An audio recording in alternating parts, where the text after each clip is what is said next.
பரமன் சரக்கு அடிச்சுக்கிட்டு இருக்கும்போது போலீஸுக்கு 2 இன்ஃபார்மர் ஃபோன் பண்ணி சொல்றாங்க, பரமன் சரக்கு அடிச்சுட்டு நடக்க கூட தெம்பில்லாம கல்லாடிக்கிட்டு போறான் சார்.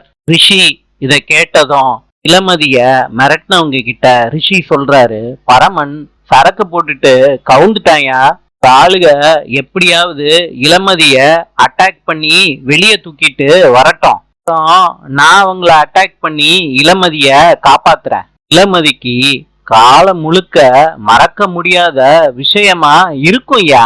பரமன் இளமதி வீட்டுல குடிச்சிட்டு உட்கார்ந்துகிட்டு இருக்காரு. அப்ப இளமதிய மிரட்டினவங்க 4-5 பேர் வந்து பரமனை அடிக்கிறாங்க. பரமனும் சண்டை போடுறாரு அவங்க கூட.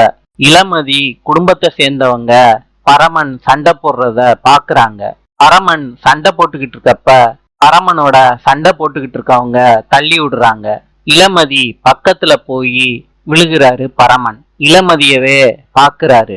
இளமதியும் பரமனையே பாக்குறாங்க. நாளை சந்திப்போம்.